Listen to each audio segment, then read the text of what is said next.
श्रावण सोमवार के पहले दिन के अवसर पर जिले में बड़े पैमाने पर कावड़ यात्रा शुरू हो गई है। आज श्रावण सोमवार के पहले दिन कांग्रेस पार्टी की ओर से अर्जुनी तालुक के शशिकरण मंदिर से 108 कावड़ यात्रा निकाली गई। इस मौके पर बड़ी संख्या में श्रद्धालु कावड़ यात्रा में शामिल हुए। इस बार ये सभी महिला श्रद्धालु 21 किलोमीटर तक पैदल कावड़ यात्रा करेंगे और यात्रा का समापन शिव मंदिर में रुद्राभिषेक समारोह वाले स्थान पर किया जाएगा। आज आमच्या महाराष्ट्रीयन संस्कृतीचा हा पहिला श्रावण सोमवार आणि सगळ्यात तुम्हा सगळ्यांना ह्या पावन श्रावण सोमवाराच्या खूप खूप शुभेच्छा देते। आपण ह्या अफाट गर्दीमध्ये एक उत्साह बघत आहात आणि हा उत्साह आहे भोले शंकराच्या मंदिरात जाण्याचा। आम्ही शशिकरण पहाडीवरून ही कावड यात्रा काढली, त्याच्यात 108 महिला हे आमच्यासोबत कावड घेऊन आहेत आणि हजारो महिला हे भावभक्तीने पैदल आमच्या सोबत येत आहे। माझ्या हिंदी मराठीमध्ये थोडी गडबडी आहे, पण तुम्ही थोडासा कन्सिडर कराल त्याला। आम्ही जे महिला भगिनी इथं आहोत, तो आमच्या संस्कृतीमध्ये महिलांना एक शक्तीचा आणि खूप मोठा आदराचा स्थान दिलेला आहे आणि आम्ही सगळे महिला शक्ती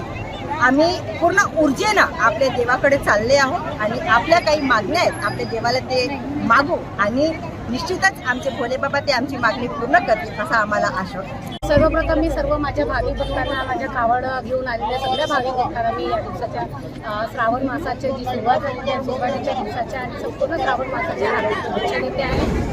आज आम्ही अजय भाऊ लांजेवार यांच्या नेतृत्वामध्ये आणि जिल्हा अध्यक्ष आमच्या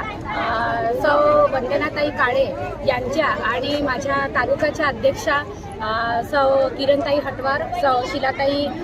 उईके, त्याचप्रमाणे वंदनाताई थोटे, संपूर्ण माझ्या काँग्रेस कमिटीच्या पदाधिकाऱ्यांच्या नेतृत्वामध्ये आजची ही कावड यात्रा आम्ही शशिकरण पहाडीवरती शशिकरण बाबांना एक नारळ अर्पण करून आणि पूजापाठ करून तिथे कावड यात्रेची सुरुवात केली आणि आमची ही कावड यात्रेची आता शशिकरण पहाडीपासून तर 21 किलोमीटरचा अंतर माझ्या महिला संपूर्ण आम्ही महिला भगिनी आम्ही भाविक भक्त 21 किलोमीटरचं अंतर पायी कापत जाणार आणि तिथे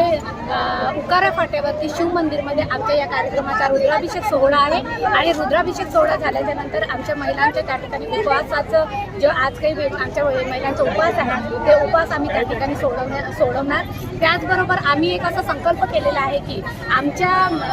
काँग्रेस पक्षाचे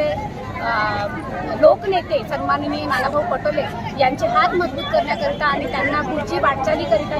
त्यांना आशीर्वाद मिळावा म्हणून एक प्रकारची आम्ही या ठिकाणावरून संकल्प यात्रा संपूर्ण महिला भगिनींसोबत आम्ही उकारा फाट्यावर शिव मंदिरापर्यंत नेण्याचा प्रयत्न